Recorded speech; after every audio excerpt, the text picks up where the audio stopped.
Good morning, everybody. I'm Peter Rothstein, the president of NECEC, and it's my pleasure to be able to welcome all of you here to this morning's webinar, focused on the Northeast and the future of electric transportation. It's great to be able to pull together with our partners today, between NECEC and our partners in Canada and Quebec, who are joining us, and we've combined forces to be able to bring together perspectives from the Northeast US and Northeast Canada as well in Quebec. So very much looking forward to this event. Have the next slide, thank you. NECEC, as most of you know, a nonprofit that's based in the 7 states of New York and New England. We are focused on growing the clean energy industry and the clean economy of this region, and growing a model clean economy, which means working cross borders and with counterparts around the world, and certainly across the Canadian border with our friends in Quebec, where we see lots of synergy and lots of collaboration opportunities that are being acted on, and many more opportunities ahead of us. Next slide, please. I want to thank our partners from across the border, from the government of Quebec, who's a partner with us in today's event, along with Propulsion Quebec. And people from both organizations will be joining us on the screen in just a moment. Next slide, please.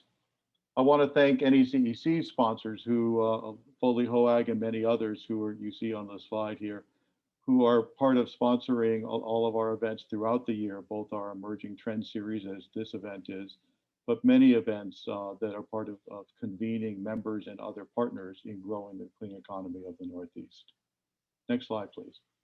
I want to remind you that there will be opportunity to ask questions of panelists as we get further into the program. And you do that by entering a question into the Q&A window at the bottom of your screen. Notice that there is also a chat window that is not for asking questions. The Q&A will be monitored by our teams when we have time for questions from the audience. Next slide, please. So as I take a moment here, I just wanted to acknowledge how good a time this is for this kind of an event. There is so much going on both in this region, but I'll just take a quick sec to acknowledge how much change is going on in the transportation industry and sectors across the US and globally.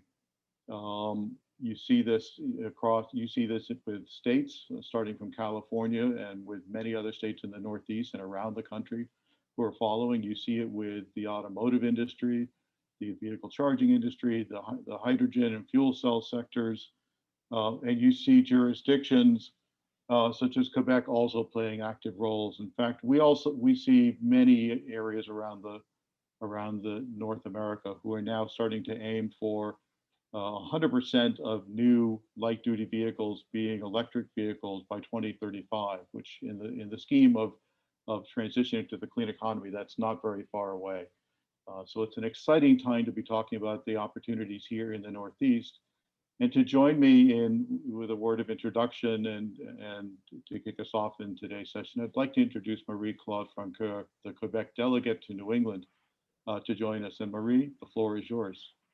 Thank you very much, Peter. Merci beaucoup. It's a pleasure for me to be here with you today. Most of you will know Quebec for its awesome Montreal Jazz Festival or Quebec City's Winter Carnival. But I love trivia.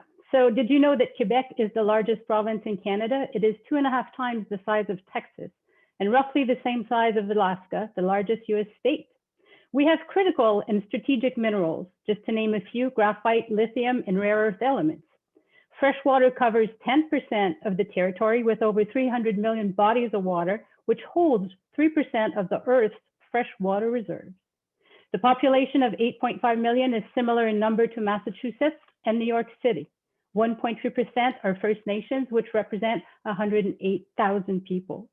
90% of the population lives within 100 miles of the American border. More importantly, Quebec shares a border with New York, Vermont, New Hampshire, and Maine. We share the same soil, the same waters, and the same air. So we're in this together. Fortunately, though, in the Northeast, we've come together as a region in the fight against climate change. And our collaborations and partnerships are bringing us all closer to our GHG reduction goals. In 2006, Quebec was the first jurisdiction in North America to put a levy on fossil fuel. Not an easy task 15 years ago, but one that gave us the means to walk the talk. Since then, roughly $3 billion have been invested in initiatives to mitigate and adapt to the impacts of climate change. These public investments have allowed the private sector to grow exponentially. The clean tech industry has seen the creation of 45,000 jobs, contributing to $5.7 billion to our economy. Today, our clean tech industrial cluster relies on the expertise of more than 200 research laboratories and 350 innovative companies, 2 of which, Lion and Flow, are with us. Today, 80% of the Quebec economy is covered by a carbon price in a joint carbon market with California, the WCI, the only one of its kind in the world.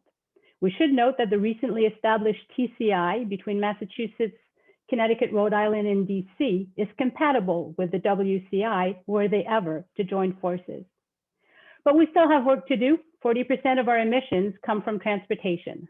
So $3.6 billion will be invested by the Quebec government over the next 5 years for greener transportation. This announcement was made last December when the Green Economy Plan was unveiled, highlighting ambitious goals: carbon neutrality by 2050, 1.5 million EVs by 2030, 100% of government fleet will be electrified by 2030. The plan dictates that all vehicles sold in Quebec will be emission-free by 2035, banning the sale of gasoline vehicles by then. We're not alone. Massachusetts also plans to ban the sales of internal combustion vehicles by 2035. As we look to the future, and with the demand of electric cars skyrocketing worldwide as a result of the climate crisis, the lithium battery sector holds incredible potential for our region. The Quebec government has launched a series of integrated strategies and action plans to develop the battery industry, which includes, remember my first lines up in the introduction, critical and strategic minerals. Beyond the economic opportunities, EV adoption is a way of life. No one is taking trucks, buses, or snowmobiles away. In fact, electric buses, garbage trucks, and even Amazon delivery trucks are all over New England roads. Quebec shares an interconnected charging station corridor with Vermont and Maine, and charging stations are being considered in northern areas for snowmobile enthusiasts. These products have been developed and tested in Quebec, a land of a harsh and everlasting winter. So trust me when I say we've got you covered, rain or shine or blizzard. The road ahead is challenging, but I'm confident, if only because of the strength of our regional partnership. Faced with the realities of climate change, we have stood together on the world stage, pledging to reduce our carbon emissions and work towards decarbonization of the Northeast. Quebec and multiple New England states are members of the Under 2 Coalition and have adopted a ZEV mandate.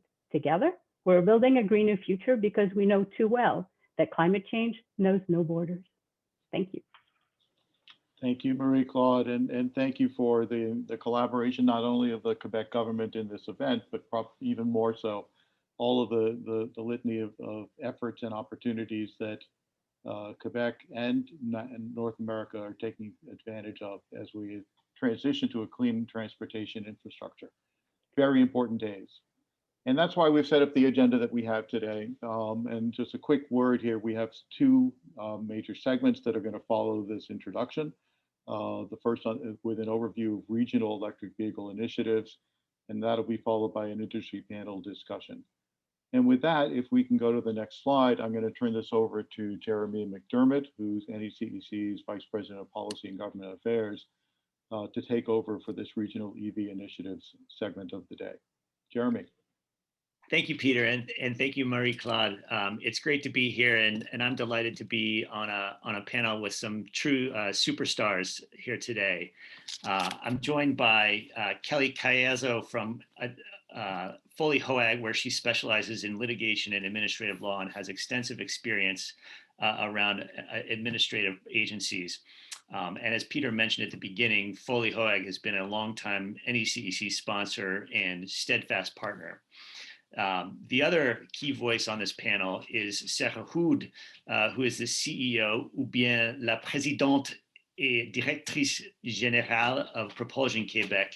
And that is an organization that focuses on joint projects aimed at making Quebec a global leader in developing and implementing smart and electric modes of ground transportation. And the idea of this panel is to tee up the industry discussion that follows by going over a couple of its key strategies that the states and Quebec are using to increase the deployment of electric vehicles. As the sort of northeastern states continue to focus on reducing climate emissions and increasing the amount of clean energy that's in our system, transportation has become an intense and more key element of attacking that climate challenge. As Marie-Claude had mentioned, transportation emissions are a huge portion of the overall emissions, 40% and upwards in all of our states. And given the significance of these transportation emissions, we were seeing a number of different strategies emerge from the states, and Kelly and I will give you a quick flavor of some of the things that we're seeing before passing it to Sarah to talk about what she's seeing in Quebec. The regional and state strategies that we're seeing are various and look at rebates, regulatory requirements, prizes, and the like. And one element I wanted to highlight before turning it over to Kelly is that we're seeing an increased attention and commitment to making sure that these structures have an equity and environmental justice component, so that all populations are being considered, and that the benefits of electric transportation touch everyone. And so now it's my pleasure to turn it over to Kelly to cover some of the key efforts that she's seeing in New England. And Kelly, take it away. Thank you, Jeremy. Yeah, so as Jeremy mentioned, there's a lot to cover with respect to both regional and state initiatives impacting the Northeast. So we're just hoping to provide an overview of some representative examples of different structures and to think about different funding sources. So I'm going to address 2 regional initiatives as well as some specific developments in Massachusetts. So first, I'll provide some more background on the Transportation and Climate Initiative, or TCI, which Marie-Claude referenced. So at the end of last year, Massachusetts, Connecticut, Rhode Island, and Washington, D.C. became the first jurisdictions to commit to formally adopting and implementing the TCI program. So this is a cap and invest program, which has been compared to the Regional Greenhouse Gas Initiative, but for the transportation sector. It sets an annual CO2 emissions cap starting in the year 2023, and this cap will decline each year. So the program aims to reduce transportation emissions in participating jurisdictions by 26% by 2032. So the cap is administered via a CO2 emissions allowances that will be sold at auction by the TCI participants. Wholesale providers who distribute gasoline and diesel fuel in the TCI jurisdictions will be required to obtain these emissions allowances, which can be banked and traded. So proceeds from these auction sales, which could exceed $300 million annually and potentially could be significantly higher if additional states participate, will be invested to achieve the program's goals, including reducing CO2 emissions from the transportation sector, improving air quality and public health, and creating jobs. So while the formal commitment of the 4 participating jurisdictions does reflect a milestone for the program, there are some key open questions.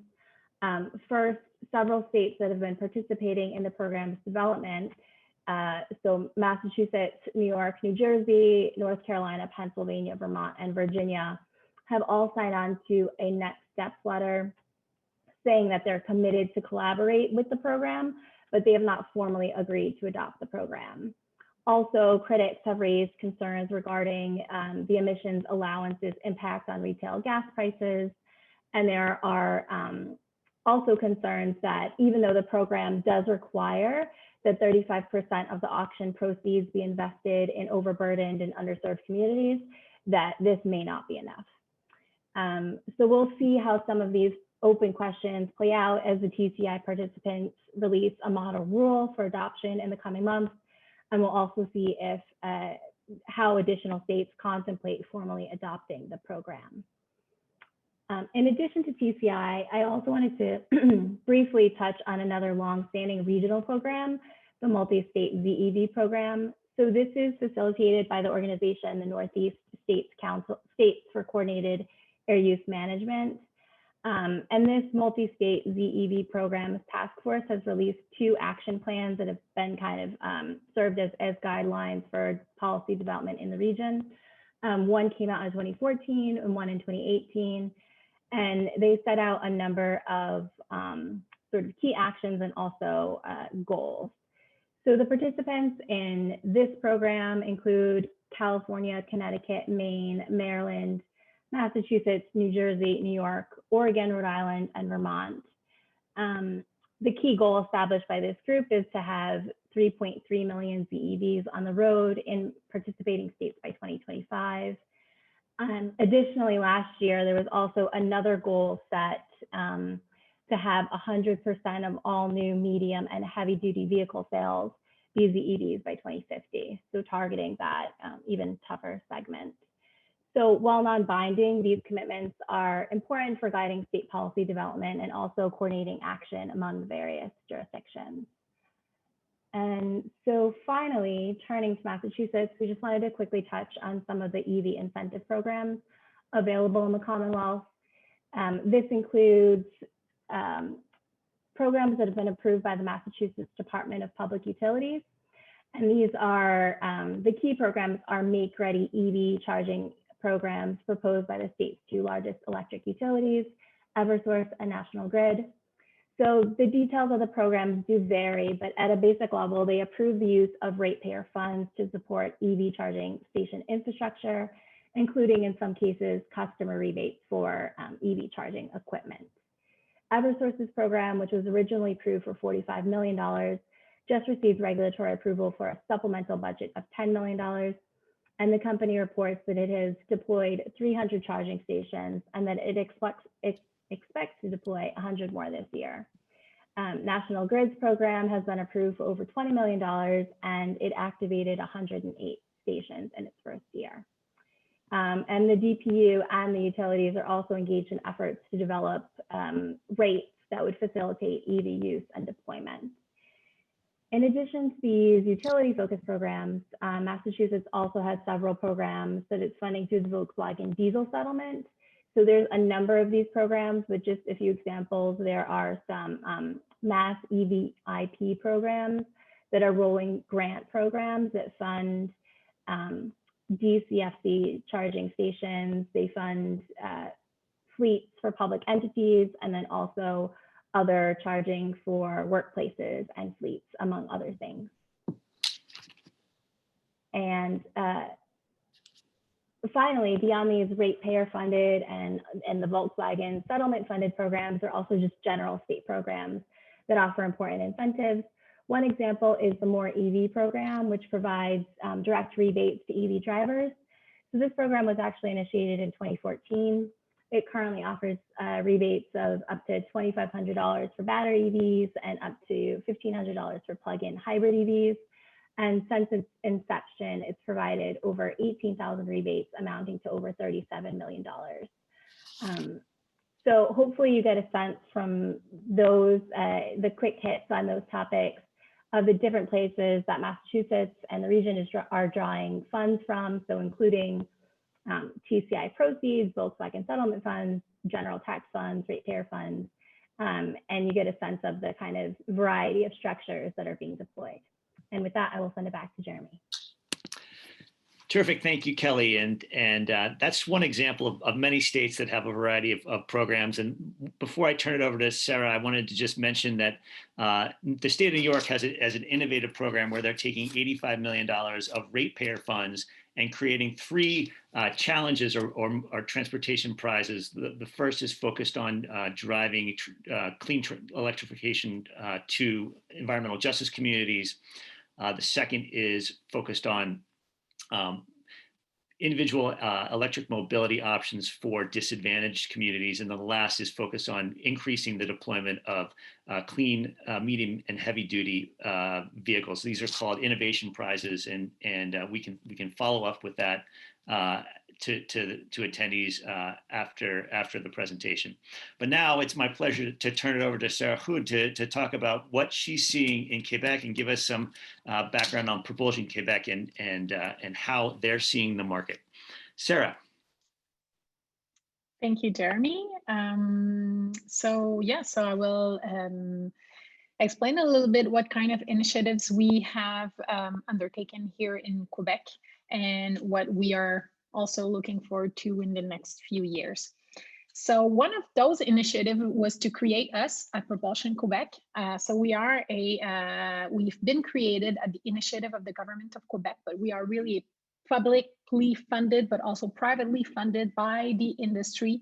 We are a nonprofit organization, and our mission is really to grow the industry, to accelerate the growth of our industry, and sort of to make sure that this fight against climate change is also an opportunity for economic development based on all the natural resources, but also the expertise and the industrial fabric that we already have. We were created in 2017, and we already have 213 members, and most of them are companies that are either manufacturing products or services within 5 different subsectors. So the first one is electric vehicles. You can see in the middle of this slide is some of the members that we have. So we are present across the value chain, from mining companies. Mrs. Francaire mentioned all those critical and strategic minerals that we have for batteries. So all those companies are members in our cluster. And we have also manufacturers of different kinds of vehicles that are members, and all the manufacturers of components across the value chain. In Quebec, you can see that maybe if you recognize some of the companies here. We manufacture all types of vehicles, ground transportation, except cars. So everything between electric scooters and electric trains and everything you can think of in between. We also have members that are manufacturing charging infrastructure, components for smart infrastructures and for smart vehicles. And also the new business model within mobility services, so car sharing, carpooling, bike sharing, apps that are integrating different kinds of modes. So we have all of those members within our cluster. I mentioned everything between electric scooters and electric trains, so you can see that here. We are manufacturing buses, electric snowmobiles, electric trucks, refuse trucks, and of course, train. And there's also all this in a whole supply chain. So really, the government of Quebec is really counting on the industry to offer, invent, manufacture solutions, new solutions to our transportation, this transportation issue that Mrs. Francaire mentioned. It's still 43% of our emissions. So I'll go a little more deeper in our action. So we offer technologies, you've seen it, and services in this industry that is still emergent. So our role is really to grow it. But one important point here to mention is that 40% of our exports is to the US market. So it's a very, very important market for us, and this collaboration is really key. We work at a different level, but one of our action is focused on regulation and public policies. We work on other issues as well, such as skilled labor and funding and R&D. But what I want to talk to you about more deeply today is regulation and public policy. So we sort of look at everything that's being done around the world, the best practices, and we contribute significantly to the discussion here in Quebec with different levels of government to make sure that our regulations for example, to put new vehicles on the road, for example, but also our public policies that are supporting the emergence of the market in Quebec is in line with the best practices around the world, especially what's being done in the US, and Mrs. Franca mentioned some of it. But I wanted to give you an overview of those the initiatives that's been put in place in Quebec, so at the provincial level, but also at a more federal level, and also at the municipal level.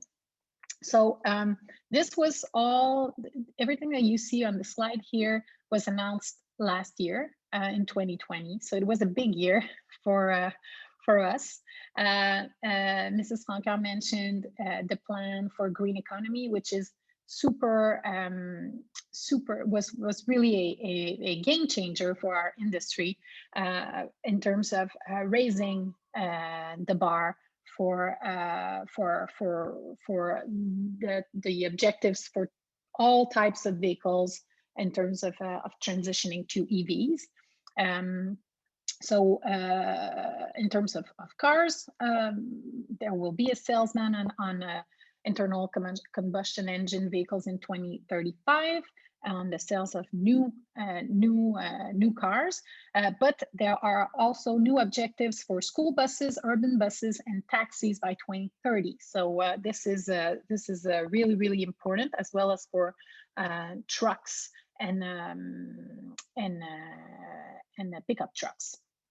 At the federal level, there was also announcement this year of 64 new measures and an additional $15 billion in Canada's climate plan.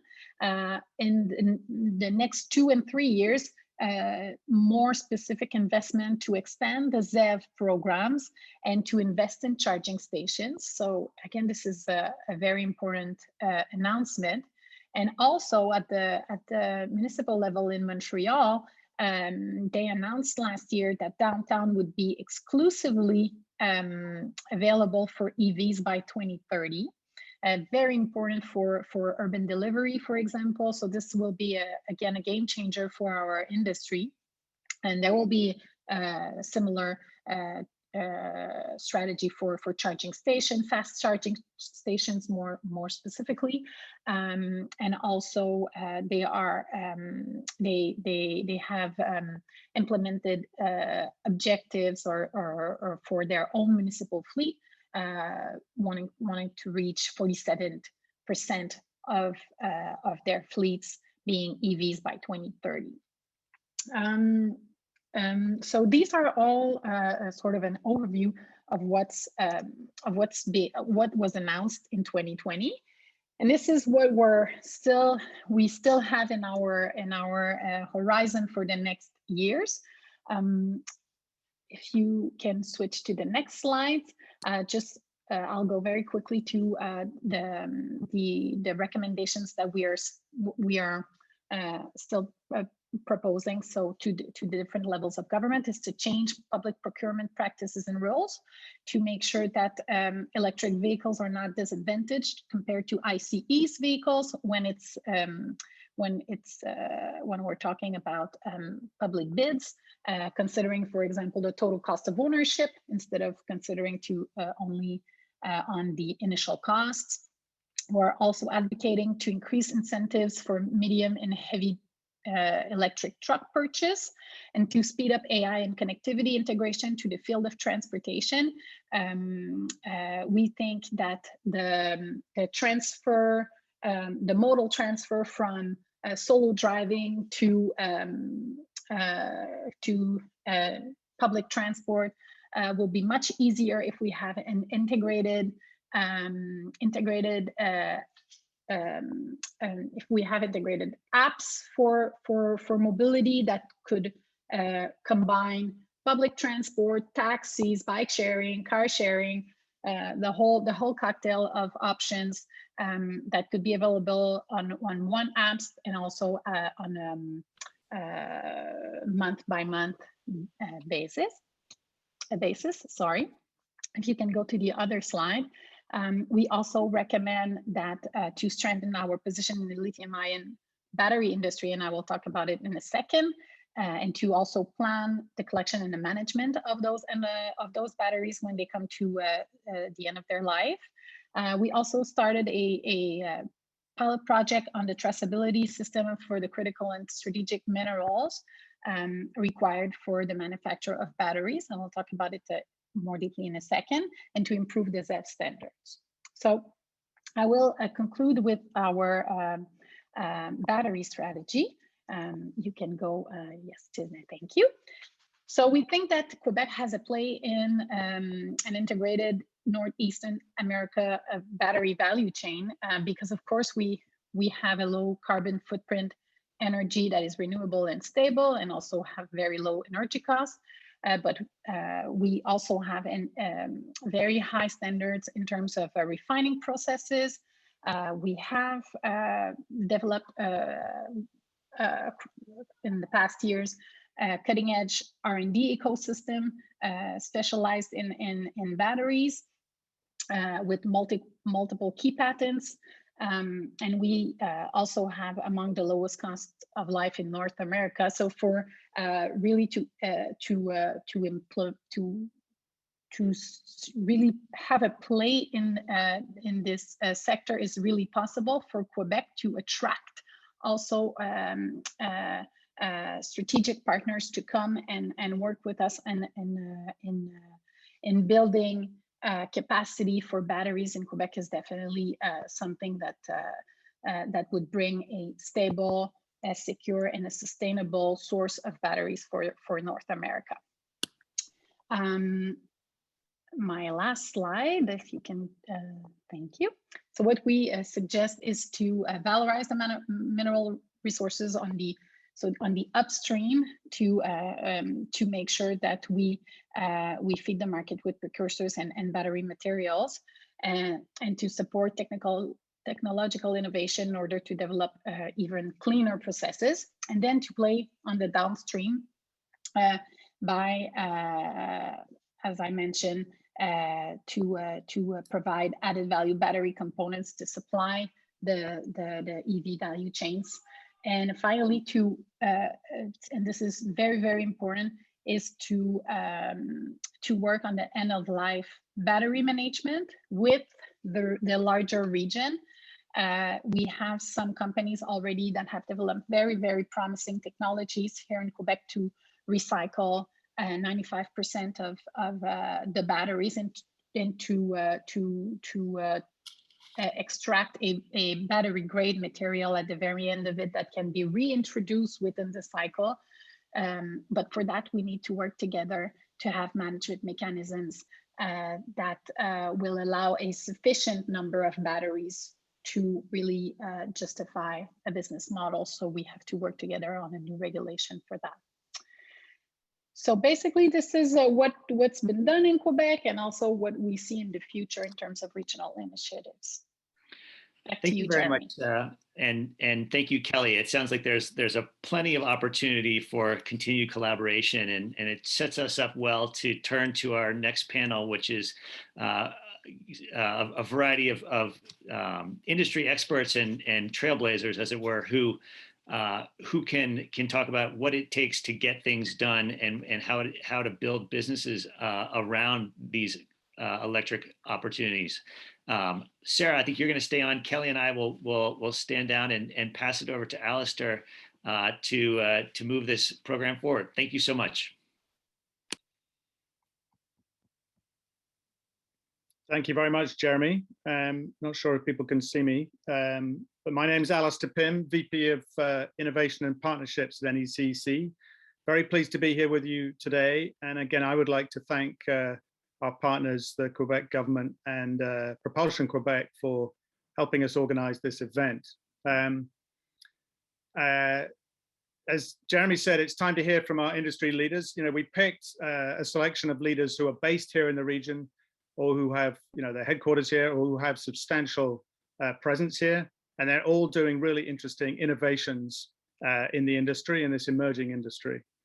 So what we're going to do here is give each of the panelists a chance to spend about 5 or 6 minutes to explain who they are, what they're doing, all these great innovations, and illustrated with some case studies. And then Sarah and I will follow up with some questions, alternating between us, asking the panel questions. And then we hope to leave about 20 to 30 minutes for audience questions. So remembering what Peter said, please type your questions in the Q&A, not the chat box, and we will look for questions there. And I would say that we will take questions not just for this panel, but also for speakers in the previous sessions as well. So Sarah, it sounds like, there's so much going on in Quebec. We heard also from Jeremy and Kelly about all the great things happening in the Northeast as well. So with that, I would like to hand it back to you to introduce the speakers one by one. Over to you. Thank you, Alistair. So yes, today we will hear more about 4 companies. The first one is Todd Hines, the founder and president of XL Fleet. Then we'll hear from Rose Lenoff, manager Smart Cities and Government from Flow, proud member of Propulsion Quebec. Mark McGrew, senior director of Lion Electric, also a member, and Elise Benoit, VP Marketing e-mobility at Enel X. So we'll start first with Todd. Todd, you can open your camera. There you go. And so over to you. Thank you very much for the time today to talk about XL Fleet. I'm the founder and president. We are based in Boston, but do have a presence across North America with a strong presence in Canada. Some of our largest customers are based in Canada, and we've been shipping actually over 1,000 units last year into Canada. So we're a leading provider in commercial fleet electrification solutions, which I can talk through the presentation a little bit. So I don't have control over the presentation, so please move to the first slide after the disclaimer, the standard disclaimers. Thank you. So we are a leader in North America right now, and with the broadest and lowest cost offering of fleet electrification solutions. So that's everything from hybrid and plug-in hybrid solutions, and we are bringing all electric solutions to market. We just recently announced a program in the refuse market with a company called Curb Tender that builds a lot of those vehicles. So that's an exciting new initiative we recently announced. And our goal really is to be a world leader in fleet electrification by 2030 timeframe. There's obviously a lot of drivers behind that timeframe. And our mission and plan on how to do that is really by accelerating fleet electrification through cost-effective solutions, really focusing on making sure the economics work and having solutions that meet the needs of the customer. A lot of the commercial fleet market is highly segmented and fragmented with all sorts of different end-use applications. So making sure that we can meet those needs. And then comprehensive solutions as well. So not just the vehicles, but also charging infrastructure and energy supply for those vehicles. So next slide, please. We launched our products with a hybrid solution initially in the Class 2 and 3 van market, and we scaled that up into Class 6. That's a very easy solution to deploy, no infrastructure required, no driver training required. Very easy to start reducing emissions immediately with vehicles that fleets are typically already buying. As the cost of batteries came down, we introduced a plug-in hybrid product, which is available on Class 2 and 3 pickups. We're scaling that into Class 3 and 4, both pickups as well as cutaways, large box trucks, shuttle buses, ambulances, and other similar vehicles that will, both of those solutions will scale up into Class 8 trucks, so all the way up to large tractors and trailers. And then all electric solutions we are bringing to market with demos this year and sales next year, primarily in Class 3 and 4 and up. So that would be your kind of mid-size, medium-duty vehicles and larger. We're not going to be competing in the pickup truck market or the smaller van market, where there's obviously a lot of options coming from the OEMs. We do work closely with Ford, GM, and other OEMs to bring these solutions to market, which I'll get through in a couple slides. But I first want to talk a little bit about some of our customers and the types of vehicles we're selling. So next slide, please. We are working with very reliability conscious customers, so ambulances, energy companies, last mile delivery companies, and we've been able to deliver solutions across all sorts of environments, working with a whole range of customers.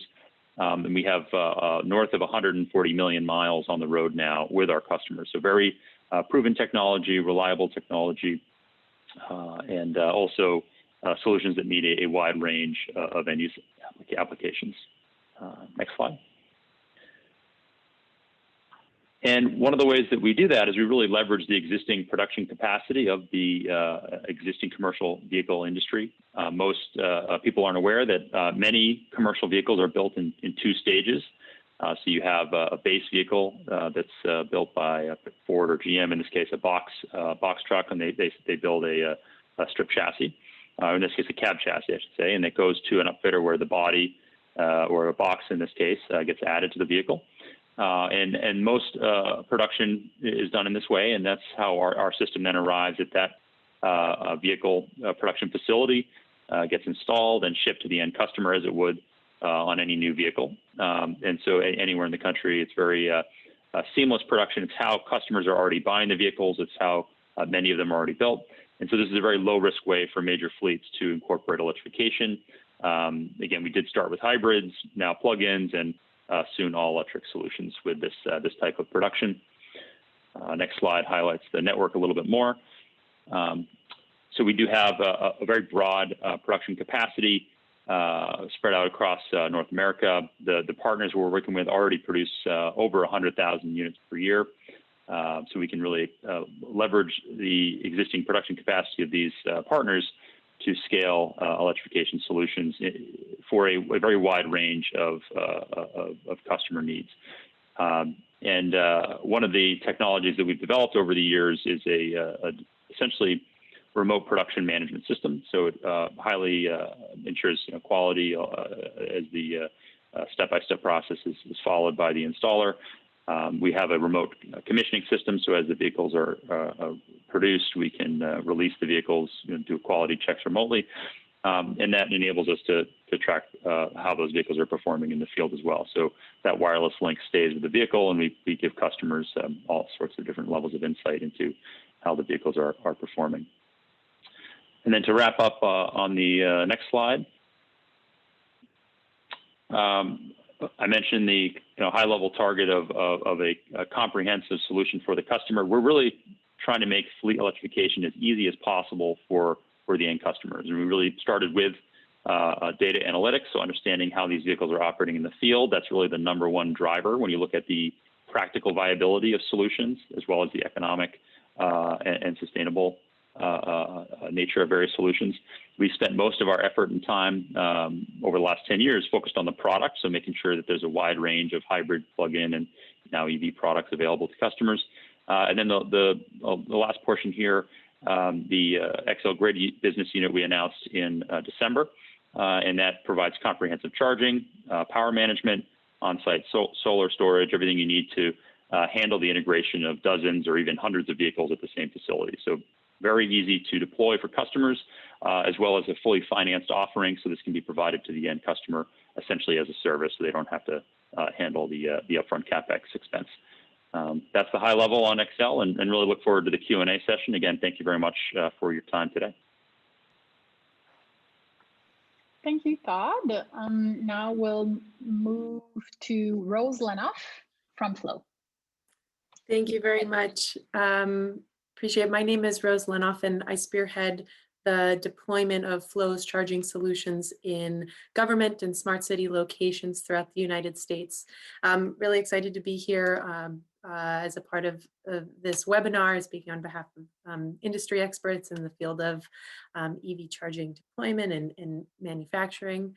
I'm based in Brooklyn, New York.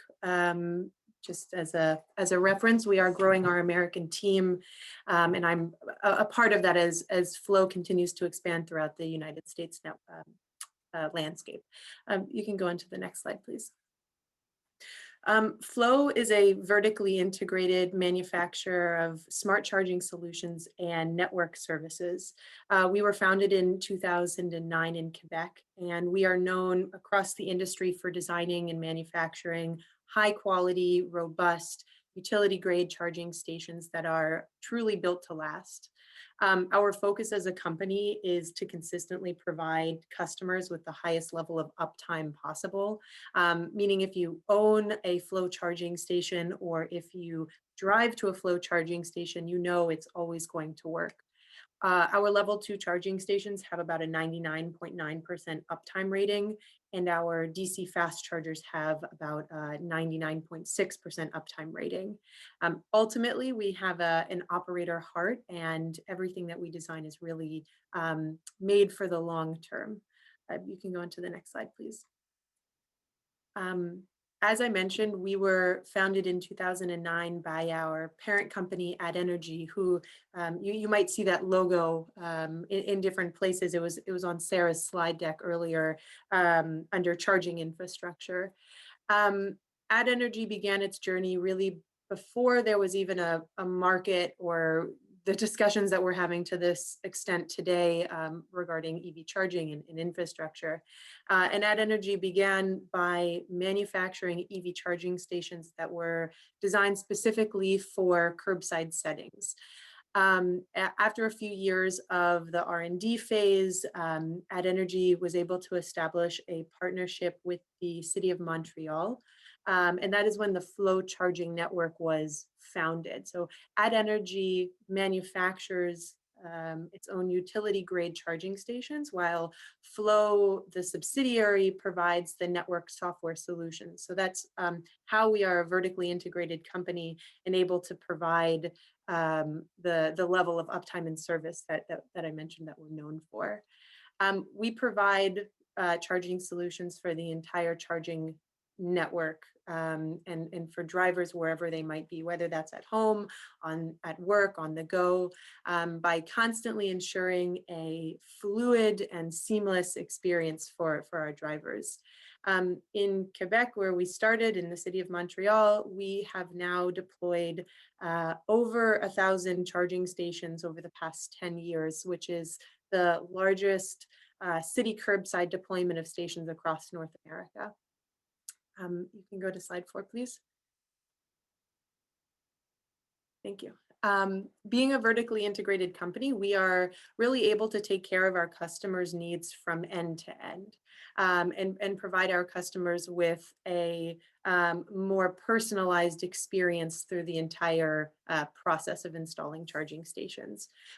For instance, under the planning section of this, we focus heavily on right sizing, meaning we work directly with site hosts to determine what the adequate number of charging stations is that they should install now, and in order to meet current demands, but also to plan for future deployments that are going to take place later down the line. On our staff, we have a number of different types of engineers, including electrical and civil. We have industrial designers that will help cities and site hosts determine if they're thinking about installing on the city curb, if they're going to install on, let's say, a utility pole or a light pole, where might the best locations be throughout the municipality to deploy. That's something that we are very hands-on with and are active in the planning process. Under operating, these are services that we provide to our customers through our ongoing software. All of our charging stations are networked, meaning they gather information and provide it to our customers for information such as charging times, duration of charge, energy used, for instance. And then we the site host is able to download all of that information as a CSV to really help quantify the value of the investment that the site host made. As it relates to finding and charging and paying, Flow has an interoperability roaming agreement with ChargePoints, which we have had established since 2018.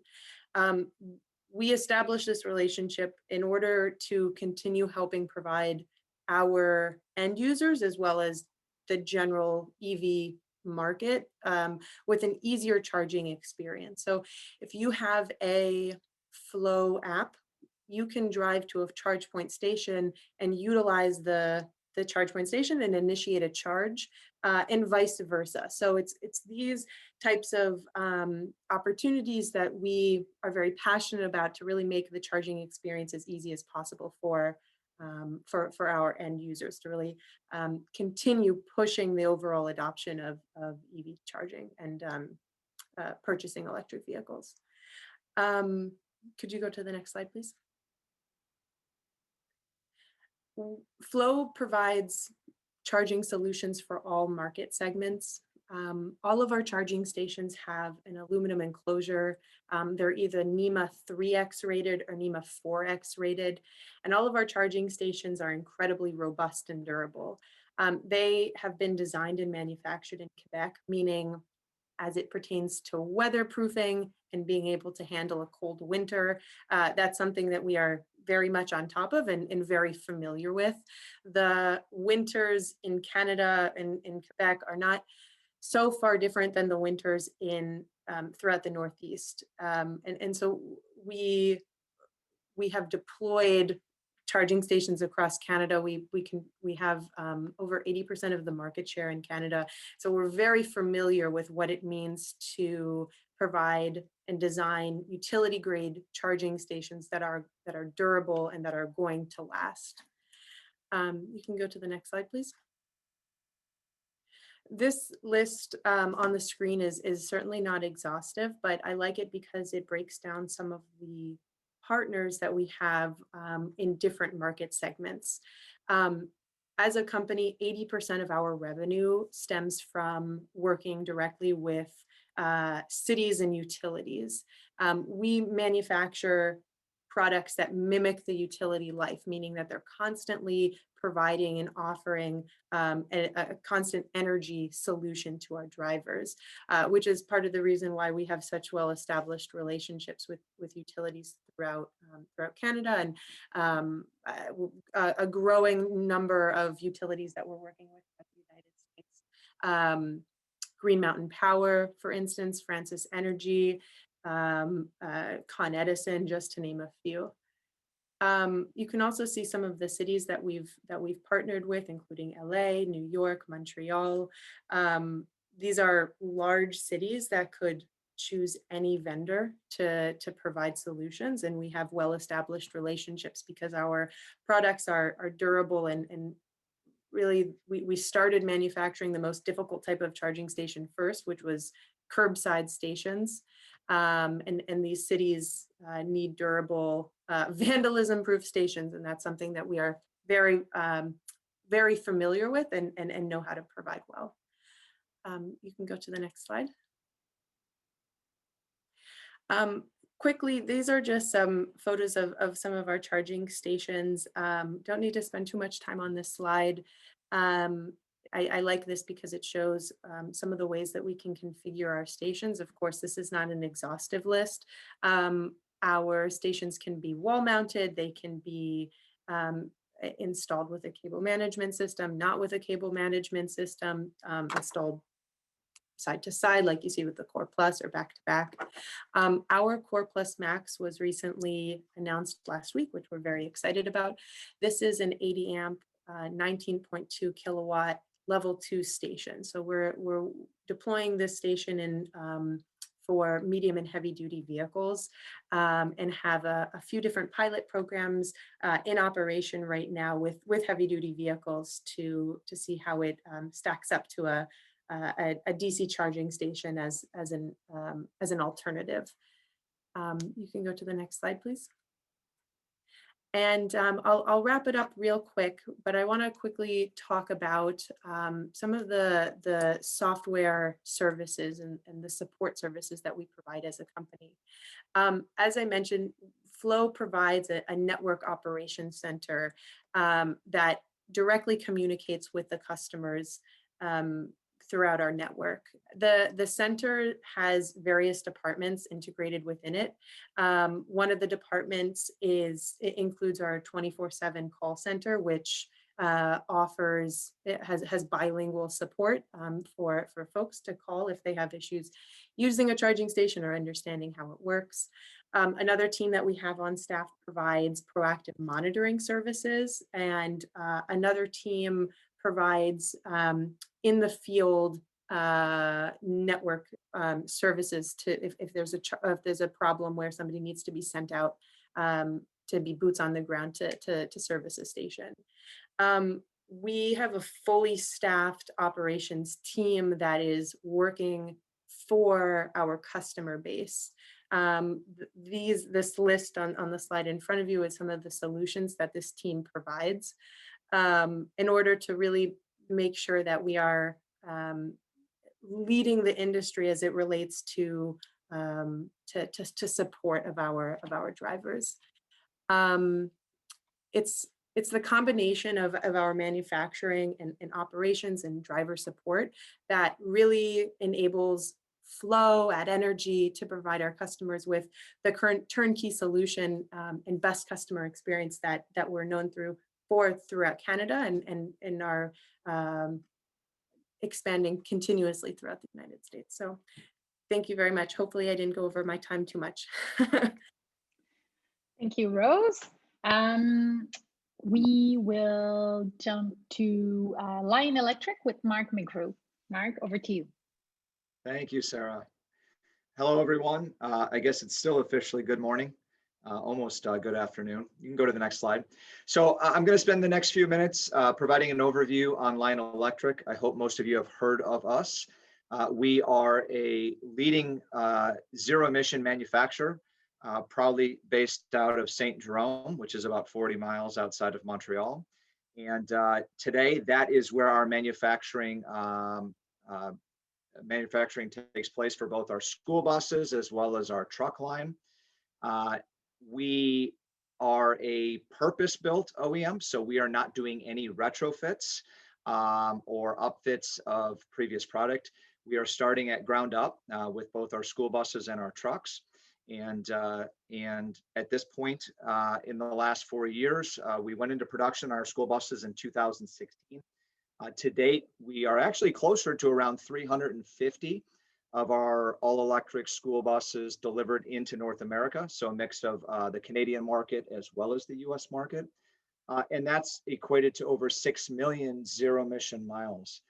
So there's been a lot of learnings over the past 4 years, some speed bumps, but certainly we've learned from those.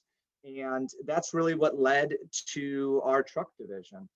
So I head up the US truck division. I'm the director of sales, and obviously that is going to be our focus, is expanding the zero emission truck market in the medium and heavy duty space, not just in the Northeast, but obviously throughout the country. And currently today, based out of our facility in Saint Jerome, we have capacity to build 2,500 units per year. The school bus especially is a non-automated process. It's very slow and takes some time. The trucks are obviously going to allow us to become highly automated as we continue to grow and expand. And that is our plan.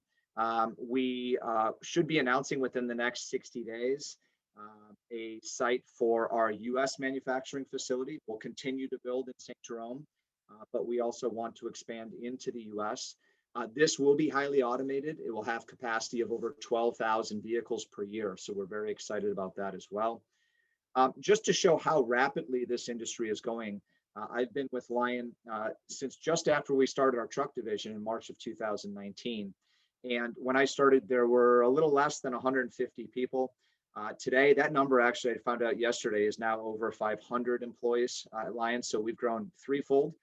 And I think that just shows to how quick this industry is moving, which is very exciting for all of us, especially here in the Northeast, which is where I'm based out of in Boston, Massachusetts. Next slide. So I want to take a little time to talk about the product line.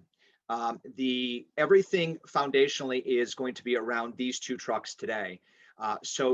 Currently we have the Class 6 and Class 8.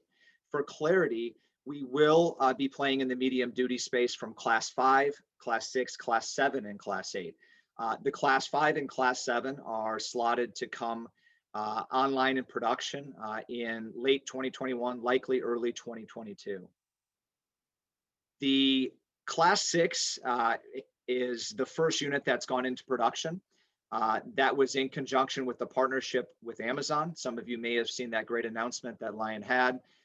We have already started to deliver the first of 10 units into the US, which will be scattered throughout the country, predominantly on the seaboards, as far as the Northwest, Southwest, Northeast, and Southeast. This unit is going to be a multi-purpose vehicle, and I'll show you on some of the next slides some of the vocations that we're going to serve other than just the box truck. We also have a Class 8, and this is actually the truck that we came to market with back in 2019. Heavier application, has the third axle, and it's going to allow for a variety of different vocational trucks. As far as ranges go, you can see we have up to 180 miles capacity on the Class 6 and 170 on the Class 8. So some of the best available kilowatt hours today from any OEM. Next slide, please. So just a good footprint as far as vocational units that we're starting to target. And again, this could be with private fleets or government entities, starting on the left and working its way over. There's a variety of options. Ultimately, because we're purpose building these vehicles, we want to be as agnostic as possible to what goes onto the back of that. The way that you accelerate electrification in the Northeast as well as throughout the country is being able to have a variety of functions and features for end users to choose, rather than just having one platform and saying, here it is, you know, hopefully it fits into your duty cycle, into your fleet. So we're really excited about the varieties. Again, we are building the cab and chassis, we're electrifying that, and then similar to what Todd showed in his slides, that would then go to a third-party vendor for whatever body or equipment is going to be mounted on the back. And I'm going to show you a couple of what we're talking about in the next slides. Go ahead to the next, please.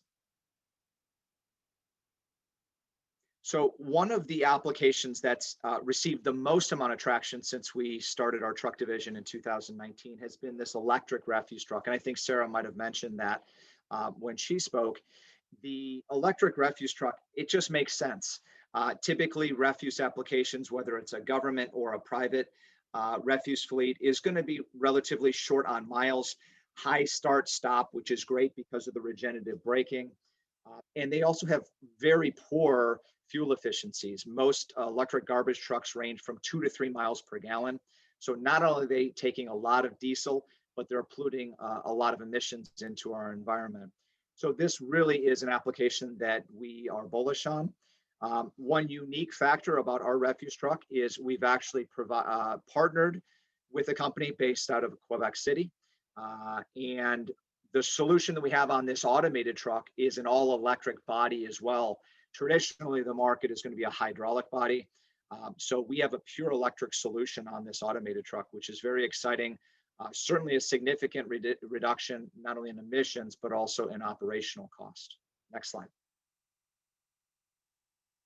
Not far behind the refuse truck is the aerial platform. Again, this is going to be something that you'll see with the utilities. Both in the larger utilities here in the Northeast have expressed interest in this vehicle, as well as the government entities. Really exciting actually to talk about today. We just found out last week in the state of Vermont through the Volkswagen Mitigation Trust, we were actually awarded 3 of these vehicles. So the aerial trucks, we actually got awards for 6 total vehicles, along with the 4 school bus awards that we have. We're going to have 10 of our electric vehicles going to the state of Vermont. So really excited to start impacting the Northeast region of the US with our solutions in both our truck and bus. This is going to be a similar solution where we've got our cab chassis, and then we work with third-party vendors to mount the body as well as the aerial equipment. The aerial equipment will be powered still by hydraulics. We'll be running an EPTO in order to operate that aerial lift for the work that the utilities or government entities would be using it for. Next slide. The last product that I wanted to show you is going to be our heaviest and largest vehicle. This is our Class 8 day cab tractor. This offering will go online starting this summer. We have a probably the largest backlog of orders is for this unit right here. Very proud to have received a 50 truck order from the Canadian National Railway. So that's going to be part of the build out of this particular vehicle. This particular vehicle is still going to be centered around urban application. While a lot of folks are claiming that there is over-road capability, no one has really been able to show that yet. So our focus is going to continue to be in that 250-mile range or less. But very excited about this particular truck as well. This is going to be a great offering, not just for the Northeast, but throughout the US. Next slide, please. The last thing I want to talk about is the charging. There is some complexity to charging, but at the end of the day, what we've chosen as an OEM is to go with standard. The North American standard is obviously the CCS combo. All of our trucks will be equipped with the DC fast charge CCS1. We do have capabilities to add the AC to DC inverters onto our truck if you wanted to, or if someone wanted to charge at level 2. However, with the battery pack sizes in our trucks, it's probably not logical in most cases to use level 2. So most of what we're going to be working with today is level 3. Similar to what Todd mentioned as far as trying to make things easy for end users in that conversion to electric, we've created several dedicated teams to help with that transition. We like to call it our ecosystem, one of which is Lion Energy. The Lion Energy team helps to identify the correct charging, works directly with the local utilities to make sure that build out is ready. And by the time the trucks arrive, charging is already in place. We've done the same as far as having a team to help with write grants. We have a dedicated team that focuses on our telematics solution. So again, I think Todd hit the nail on the head, and we're doing the same thing as well. We're trying to ease the path to electrification for end users. That's it for now. Wanted to keep it short and sweet, so I really appreciate everyone's time. Thank you so much for having me, and I look forward to the Q&A. Thank you, Mark. And last but not least, Elise Benoit from Enel X. Yes, hi, thanks, Sarah. Next, actually, I'll just start with a quick introduction of Enel X. So Enel X is a fully owned subsidiary of the Enel Group. Some of you may have heard of Enel, the Enel Group. We're one of the largest power companies in the world. We're headquartered in Europe, but we're present in over 31 countries in the world. And Enel X is essentially the innovation arm of Enel, and we deliver advanced energy services worldwide, such as demand response, renewable energy procurement, energy storage, and of course, I wouldn't be talking about smart charging solutions. Next. So this is a really quick overview of our smart EV charging solutions. We offer a complete product line from smart EV charging stations that are smart because they are connected to the internet and are grid responsive, meaning they can be remotely started and stopped in order to either start charging when there is a lot of, for example, green energy on the grid, or stop charging when the grid is under a lot of stress during peak times.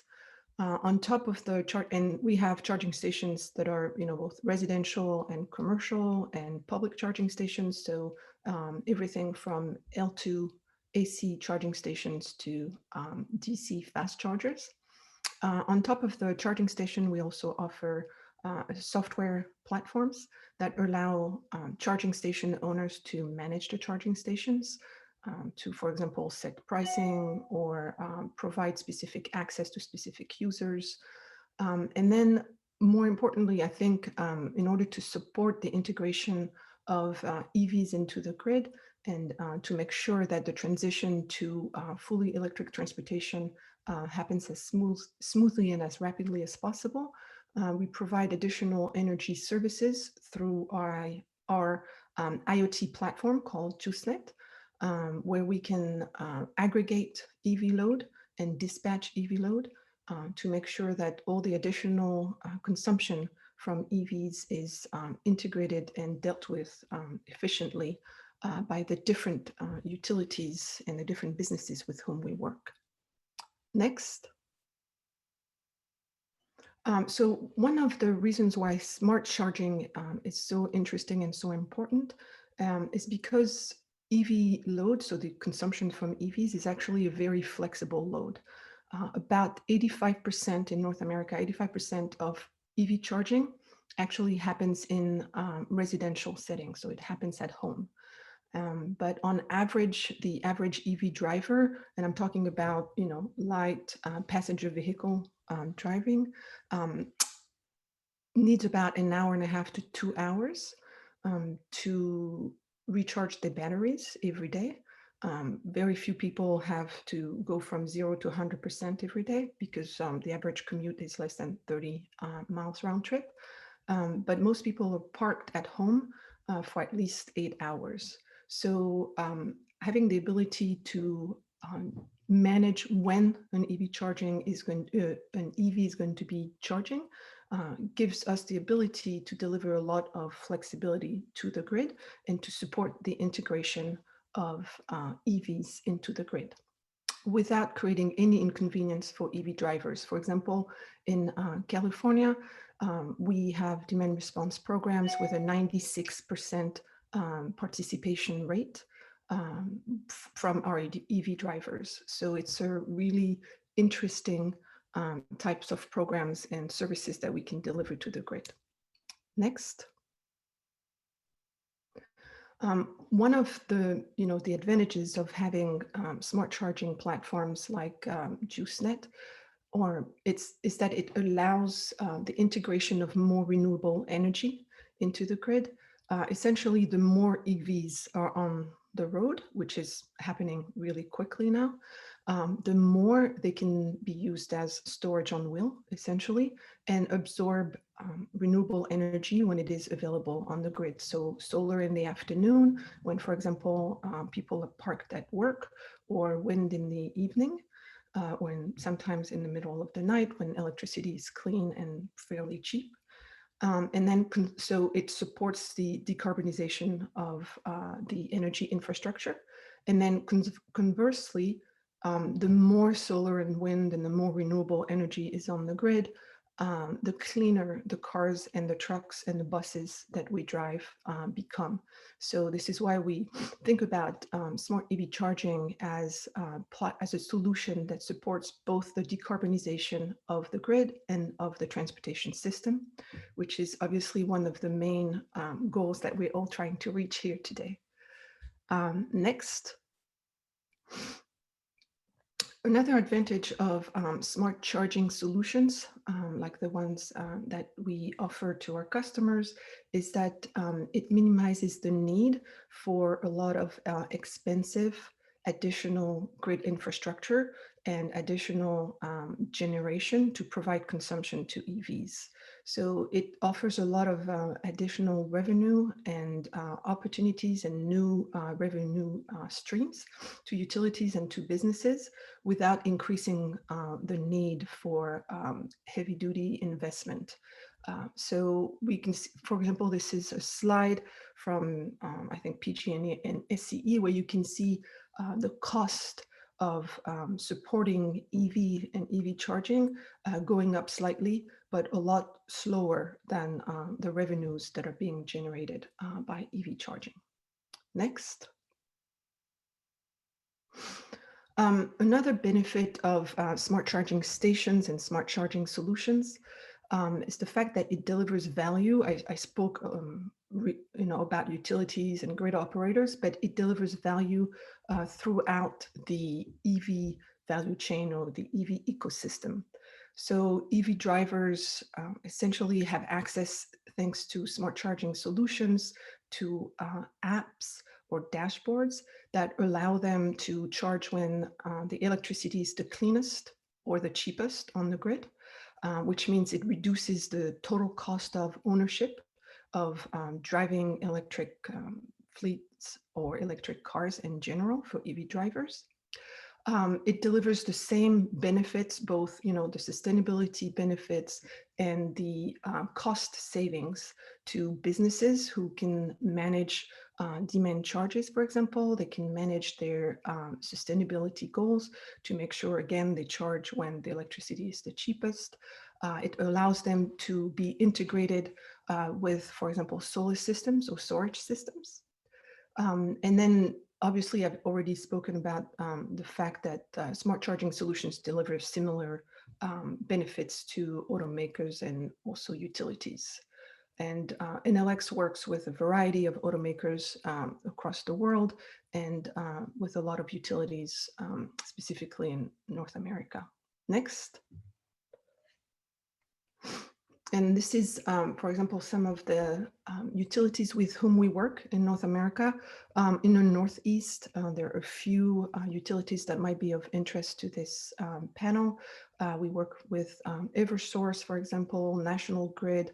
We also started recently working with Hydro-Québec.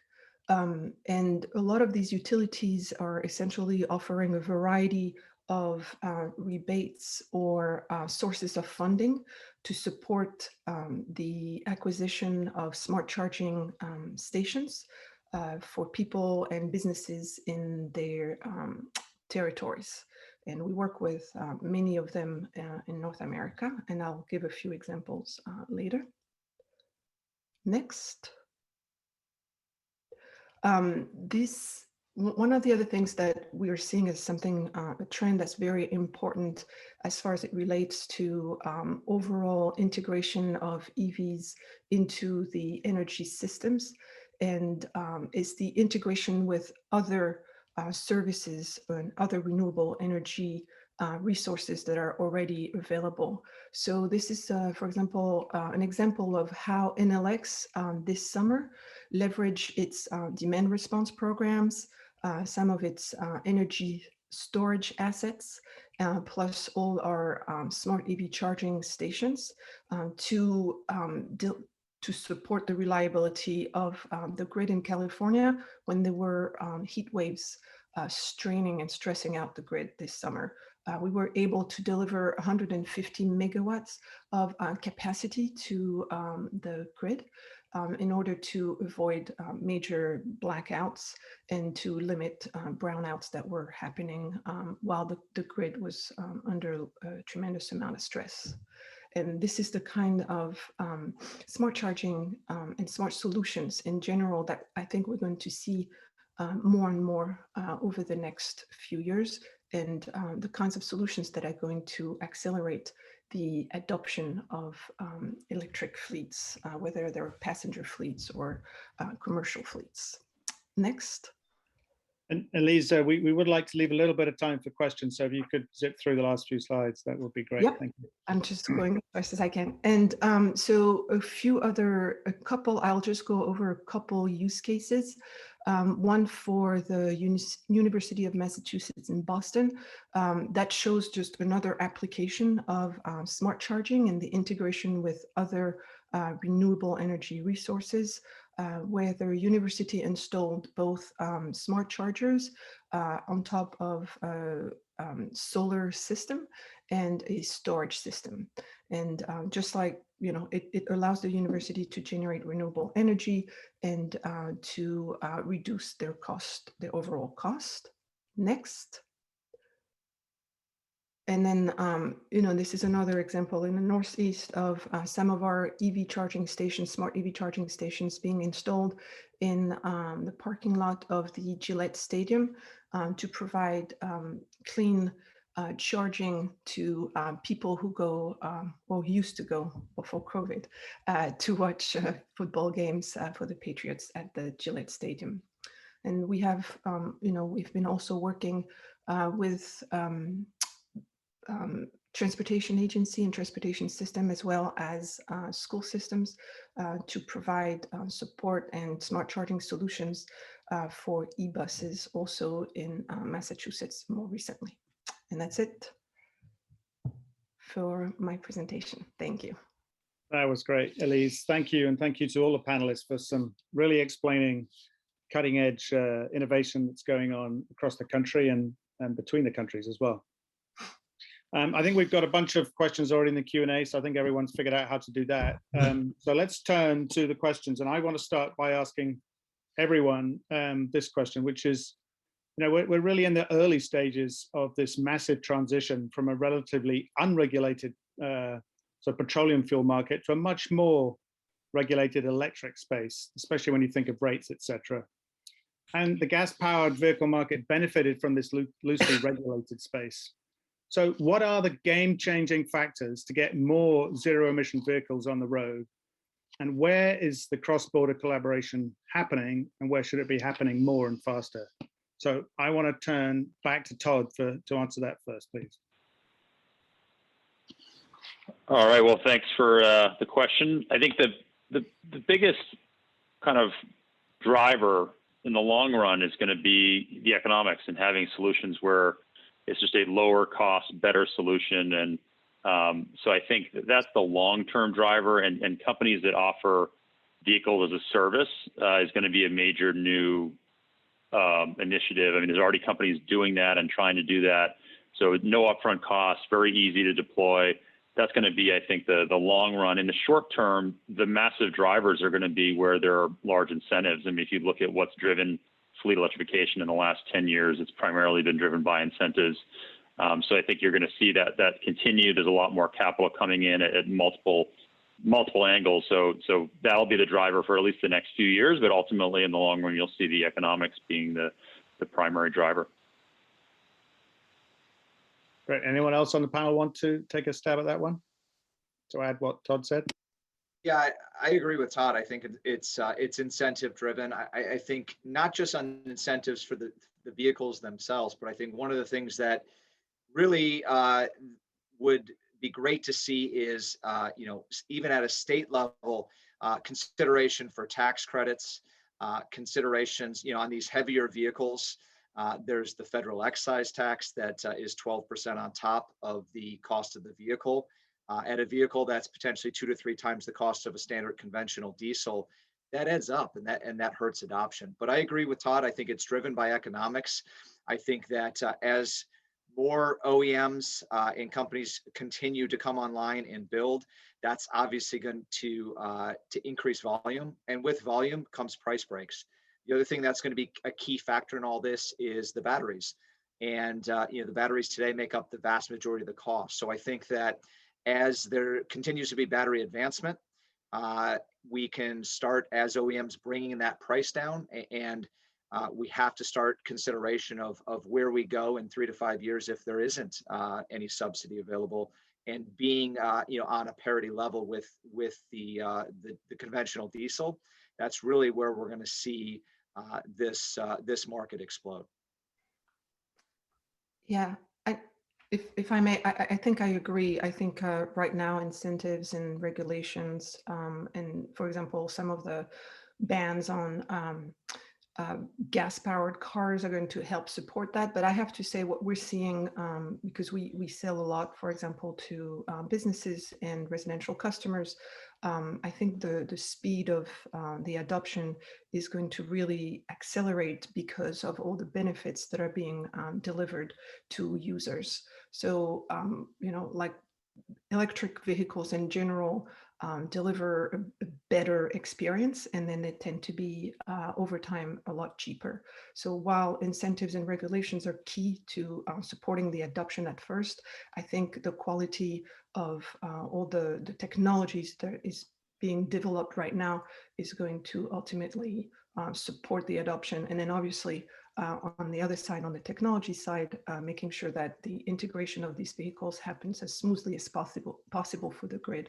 But we're already seeing it right now. All of these technologies are already being leveraged by consumers and businesses. Okay, thank you. We'll go with a question from the audience from Jeffrey Lissac.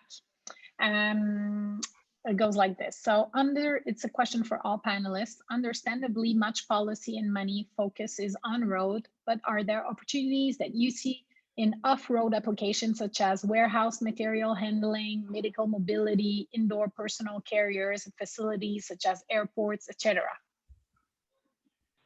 Who wants to go first? I mean, there's definitely Todd? opportunities there, and one of the big announcements in the last few months was Plug Power raising $1.5 billion to do just that, to provide zero emissions solutions for material handling, primarily forklifts.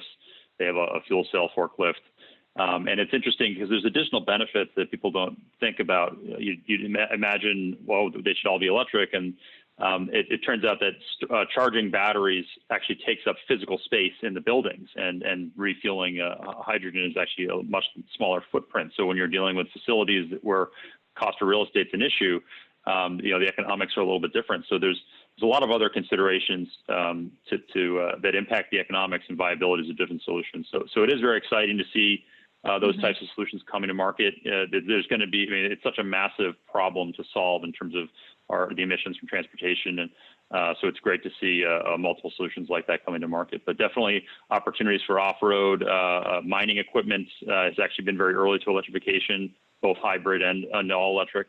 So it's exciting to see some things like electric snowmobiles out there as well. So definitely lots of other opportunities for not just trucks and vans and things like that. I'd like to add that I think the ports, the ports are a good location for the off-road application as well. You're seeing a lot of the major metropolitan airports, even in the Northeast, that are really trying to electrify the on-ground equipment. So, I think there's a play there. The other one is going to be with yard tractors. Those are typically moving around, a distribution center. There are a few OEMs out there today that are already offering. I think there's up to 3 now that have zero emission solutions. So again, I really think there is some off-road opportunity that is low-hanging fruit for everyone to start looking at. So thank you very much, panelists. I'm sorry we didn't have time for more questions, but we do need to wrap up with 2 minutes out. So I just want to say thank you to all of you for sharing your insights and your innovations with us, and also to thank the previous speakers for helping us understand what's going on in the markets of the Northeast and Quebec. And then to thank all of you for attending and asking some great questions. So we appreciate the questions. We will try and answer some of those offline, but do feel free to reach out. We will be sharing a recording of the event to everyone who attended, as well as the slides. A number of you have asked to see the slides, so we'll certainly post those. It's quite a big file. I just wanted to share on this slide, as you'll see, a next event we have coming up on March 24th, which is our next Emerging Trend Series webinar, which will be about the future of net metering. So Jeremy, as you heard from earlier, is deep in our policy work, and there's a lot of questions about this now. So we're going to have a great panel of experts discuss where we should be heading next on net metering policy. One thing I omitted to tell you at the beginning was that I run a clean transportation working group for NECEC, and we have a great number of members, including Enel X and XL fleet. So we appreciate their leadership there. But we're always looking for new members, so please reach out to Jeremy or myself if you're interested in participating in that in the future. Final thing is we have got a short survey. So as you exit this webinar, please just stick around and take a few minutes to answer 3 questions. Probably take you less than a minute, but we really appreciate your feedback on how this webinar went for you and what we can learn to make our events better in the future. So thank you very much, everyone. Again, thank you to the panelists. Thank you to our partners, the Government of Quebec and Propulsion Quebec. Thank you, Sarah, for managing this panel with me as well. Have a very good day, everyone, and keep warm in all this cold snow. Thank you.